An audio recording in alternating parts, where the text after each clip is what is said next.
E aí, pessoal, bom dia. Hoje nós vamos tratar da União Ibérica e das invasões holandesas. Esse tópico vem junto justamente porque durante a União Ibérica, que durou de 1580 até 1640, os holandeses ocuparam a costa brasileira, né, a costa da colônia, e a relação quanto a isso é porque na União Ibérica nós tivemos um domínio da Espanha sobre Portugal. Então, o Dom Sebastião ele foi ao norte da África, numa batalha contra os mouros, né, os muçulmanos, e lá ele morre nessa batalha de Alcácer Quibir. E aí um tio dele, já mais velho, assume o poder por pouco tempo. E aí o Filipe II da Espanha vai passar a governar, controlar também o reino de Portugal, que nós chamávamos de um reino, duas coroas. Então, durante esses 60 anos, os holandeses que tinham suas divisões com os espanhóis, eles vão retaliar os espanhóis e a primeira forma que eles encontram é ocupar o Nordeste brasileiro, até para garantir que as transações comerciais no mercado de açúcar na empresa açucareira não perdessem importância. Tá? Lembre-se que nós falamos desde o início que o processo de colonização brasileiro, as empresas de açúcar dependiam fundamentalmente do capital holandês. A burguesia, os fidalgos portugueses, embora eles tivessem recebido capitanias hereditárias, migrado o sistema para governos gerais, o capital para a exploração do açúcar, para a montagem do aparato administrativo, o refino, o transporte e a venda na Europa, a maior parte desse capital era originário dos holandeses, tá? Então essa é a explicação para que eles viessem para cá como retaliação aos espanhóis, tá? Então aqui é a data que eu falo, de 580 a 1640, foram 60 anos. Então o Filipe II ele não ligava muito para o Brasil aqui, para a colônia. Lembrem-se que o Império Espanhol nessa época eles diziam que o sol nunca se punha no Império de Filipe II, porque ele tinha possessões na Ásia, na África e nas Américas. Então, você dá para perceber, por distinção de fusos horários, quando é dia num continente, pode ser noite no outro. Então, nunca que o sol se punha. Era um império realmente muito grande, o do Filipe II. Então, essa ocupação do litoral brasileiro por holandeses, ela decorre desses problemas da Europa. Então, por que que isso acontecia especificamente? Durante 1618 até 1648 ocorreram também na Europa as chamadas guerras de religião. Então lá o conflito era entre franceses e espanhóis, e a Espanha ela controlava parte da Holanda, né, dos Países Baixos. Aí você tem uma situação inusitada porque os franceses são católicos, os espanhóis também são católicos, só que os holandeses são protestantes. Então, os católicos franceses perseguem protestantes internamente e externamente deram apoio aos holandeses no processo de emancipação em relação à Espanha. Voltando aqui para a nossa União Ibérica, os espanhóis mantiveram vários portugueses nos cargos aqui da administração colonial, não se preocuparam muito, o objetivo deles, na verdade, era ocupar a coroa portuguesa, até como um triunfo, né, para Filipe II. E aí, nós vamos mostrar aqui no mapa, como sempre fazemos, o importante é saber como e onde. As primeiras tentativas foram na Bahia, em Salvador. Então eles ocuparam aqui por cerca de um ano e pouco, 1624 a 1625, foram rapidamente expulsos. Porém, em Pernambuco, eles tiveram aí 24 anos de ocupação. Então montaram uma empresa para explorar a produção de açúcar. Nessa época, Pernambuco transformou-se no principal produtor de açúcar do mundo, a West Indian Company, ou Companhia das Índias Ocidentais. No período em que Maurício de Nassau foi o seu diretor-geral, Recife experimentou um avanço nas letras, na arquitetura, na escultura, porque Nassau tinha um espírito renascentista e trouxe para cá vários intelectuais. Mas Nassau emprestou muito dinheiro para os produtores de açúcar e a West Indian Company, ou Companhia das Índias Ocidentais, entendia que Nassau era um pouco moderado para o que eles queriam. Então, no processo de cobrança futura, de execução das dívidas desses produtores rurais pernambucanos, eles montaram uma resistência formada por espanhóis, portugueses e indígenas e vão expulsar os holandeses daqui. Nesse período também, que o Nassau foi governante, há relatos que havia uma liberdade religiosa. Por que a importância desse tópico? Porque os holandeses eram protestantes. Recentemente, a Igreja Católica começou a relatar que houve perseguição de católicos durante a administração nassoviana lá em Recife. Mas esses relatos mais recentes requerem uma comprovação. Por enquanto, a gente diz, voz corrente, é mais aceito pela academia que há uma tolerância religiosa, que embora Nassau fosse protestante, ele convivia bem com os judeus, e portugueses e espanhóis que eram católicos, mas há essa ressalva aí que houve uma espécie de perseguição a católicos. Enfim, do ponto de vista comercial, lembrem-se bem que a montagem do aparato comercial português para a exploração de açúcar, para a empresa açucareira, o empreendimento açucareiro, dependeu primordialmente do capital holandês. Holandeses esses que eram de orientação religiosa calvinista, portanto protestantes. Bem, e aí tudo que está aqui nesse parágrafo eu já mencionei que uma consequência direta foi a invasão holandesa em decorrência dos conflitos ocorridos na Europa. Eles atacaram várias possessões portuguesas também na costa da África, criaram a Companhia Holandesa das Índias Ocidentais, como nós falamos aqui, e quando eles foram expulsos, que foi a chamada insurreição pernambucana, uniram-se portugueses, espanhóis e indígenas.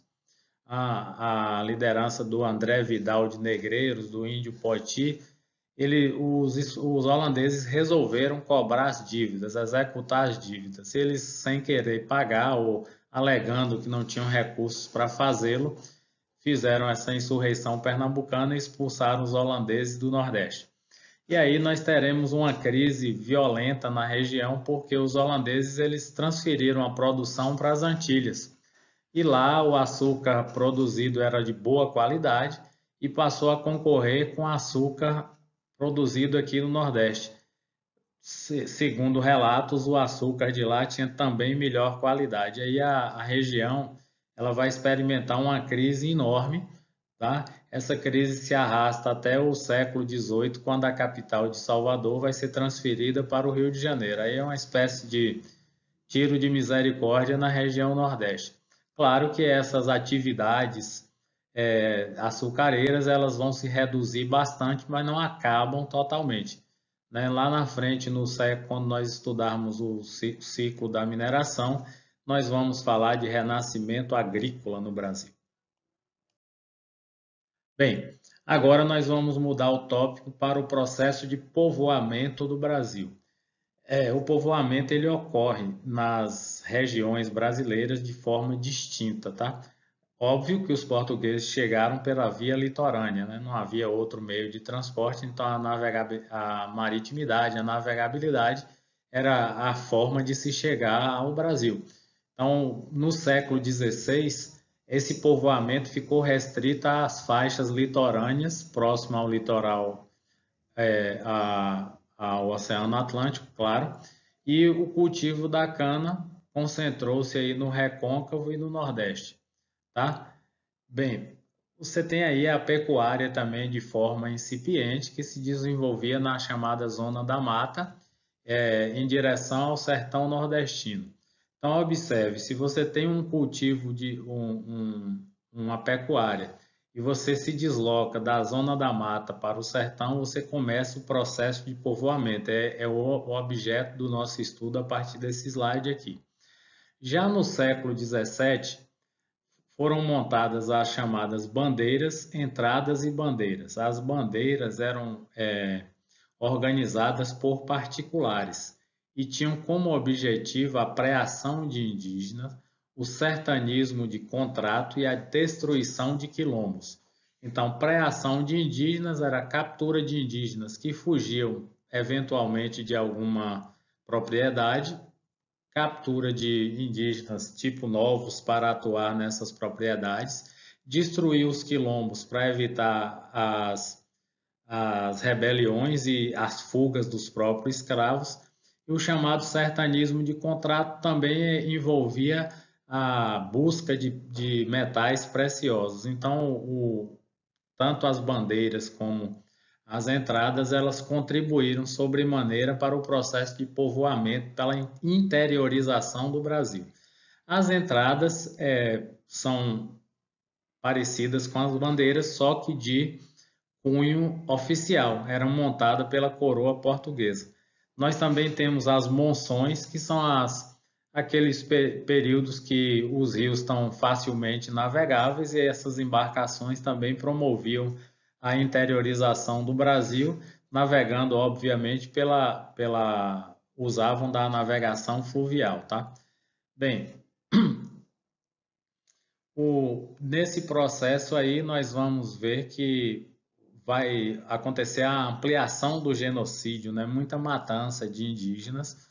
Vale lembrar que desde o processo de descobrimento em 1500 até cerca de 1800, portanto 300 anos depois, 3 séculos, a população nativa indígena, que era de cerca de 4 milhões, com mais ou menos 1000 línguas faladas, ela vai ser reduzida a cerca de 700 mil indígenas no início do século XIX, então pelo ano de 1800. Então cerca de 3 milhões e 300 mil indígenas morreram aí nesse processo de colonização, pré-ação, entradas, bandeiras, foi realmente um genocídio da população nativa.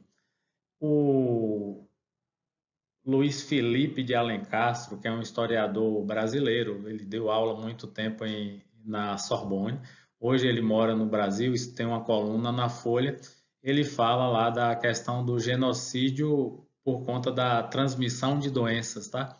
Então nós já comentamos isso em sala, vocês já sabem que a transmissão de doenças, elas mataram ou mais ou tanto quanto as próprias guerras, tanto quanto a pré-ação, a captura de indígenas, porque os indígenas, os nativos, eles não tinham anticorpos para as doenças trazidas pelos europeus. E uma curiosidade, né? Em tempo de pandemia, de quarentena, um dos agentes transmissores eram geralmente os animais domésticos trazidos pelos portugueses. Então, a chamada transmissão zoonótica, né? Do humano para o animal e do animal para o nativo, tá? Ou do animal para o humano e do humano para o nativo, enfim, é a chamada transmissão zoonótica. Bem, aqui eu trago um mapa mostrando como era a economia e o território no século XVII, tá? Em laranja aqui, onde que era a exploração aurífera, as famosas drogas do sertão que eu mencionei na primeira aula sobre Brasil, que é essa bolha aqui, ó, ela é representada dessa forma, tá? Então, se cair no Enem, algum vestibular, identificar no mapa, foi na região amazônica, vai aqui da província do Grão-Pará até o Amazonas, as chamadas drogas do sertão. É anil, cacau, café, baunilha, tudo aquilo que não era açúcar ou mandioca, milho, que eram os produtos de subsistência, são enquadrados aqui como drogas do sertão. Depois nós temos a pecuária aqui em verde, olha aí, ó, você sai do litoral, da faixa litorânea e avança para o interior. Então você vai ter aqui um processo de povoamento. Aqui na região sul são as missões e reduções de catequese, nós vamos falar disso depois, tá? Aqui você tem a cana-de-açúcar, que é nas faixas litorâneas, ó, tá? O limite dos estados aqui já é atual e as cidades e vilas que foram formadas já nesse período aqui no século XVII. Então, como curiosidade, lembrar da bolha aqui, que são as drogas do sertão, e a pecuária. A pecuária é uma atividade econômica que usa mão de obra livre, tá? Então, se cair pegadinha aí de prova, dizer que era mão de obra escrava, não, era mão de obra livre. Os vaqueiros, às vezes, eles só tinham a força de trabalho, mas ao final da condução das boiadas, eles recebiam pagamento em dinheiro ou às vezes em bois, tá? Aqui nós vamos ver no próximo slide falando do povoamento no século XVIII, tá? Então a descoberta de ouro em Minas, Mato Grosso, Bahia e Goiás vai também aumentando o povoamento. Então, quando a produção aurífera ia reduzindo, de pedras preciosas, ouro e prata, ia reduzindo, o povo ia se dispersando. E nessa dispersão você ia formando novos agrupamentos humanos e vão surgindo os povoados e posteriormente as cidades. Então, uma das grandes contribuições da exploração do ouro para o povoamento do Brasil é justamente essa, né? O deslocamento, a dispersão. Tá? No próximo slide a gente vai ver o mapa como ficou. Então, o último parágrafo aqui nós trazemos, né? A exploração, a extração de riquezas traz vários benefícios, que é a abertura de estradas, né? Tanto no litoral como na ligação pelo interior, mas também você teve aqui uma degradação ambiental muito grande nesse período. Claro que essa degradação ambiental só vai ser percebida depois com o avanço da sociedade, agora principalmente no século XX, que foram publicadas aí o Código Ambiental, o Sistema Nacional de Meio Ambiente, tudo isso, né? Cisnama, CONAMA, a criação dos ministérios. Nesse momento aqui não se falava em degradação do meio ambiente. Bem, aqui nós vemos um mapa da economia no século XVIII, né? Como houve um aumento exponencial aqui da pecuária, tá? Olha como interiorizou bastante, né? Antes ela vinha mais ou menos até aqui, né? Agora ela já toma praticamente todas as partes do Brasil, com exceção das drogas do sertão. E aparece aqui um produto novo, que é na província do Maranhão, que é o algodão, tá? A exploração aurífera também já aparece aqui no centro-oeste, né, aumentando bastante, tá? A cana-de-açúcar se mantém nas faixas litorâneas e vão perdendo prestígio aqui, tá? E você tem aqui os eixos de transporte, né? Que você vai ter a migração de uma mão de obra que desce do Nordeste para atuar aqui na produção aurífera no Sudeste, tá? Cidades e vilas continuam aqui os pontinhos, tá? Então esse aumento da pecuária em direção à interiorização foi de fundamental importância para a ocupação do interior do Brasil, não só da pecuária, como de vários produtos. Então há uma integração da economia com o processo de povoamento do Brasil, tá certo? Tranquilo? Então vamos relembrar aqui o que falamos lá atrás. Falamos da União Ibérica, período de ocupação de Portugal por Filipe II da Espanha. Isso em decorrência de uma sucessão dinástica em Portugal, as famosas guerras de religião que opuseram de um lado franceses e espanhóis. Franceses deram apoio aos holandeses, que posteriormente vieram a ocupar o nordeste do Brasil, que nós chamamos de Brasil holandês, né? Nós falaremos disso posteriormente, mas já damos uma adiantada aqui. E com relação aos produtos que facilitaram ou que pavimentaram a via para o povoamento aqui. O algodão, ouro e diamantes, as drogas do sertão, a cana-de-açúcar. Então, a cana-de-açúcar, ela é na faixa litorânea, tá? Lembrem bem disso aqui, tá certo?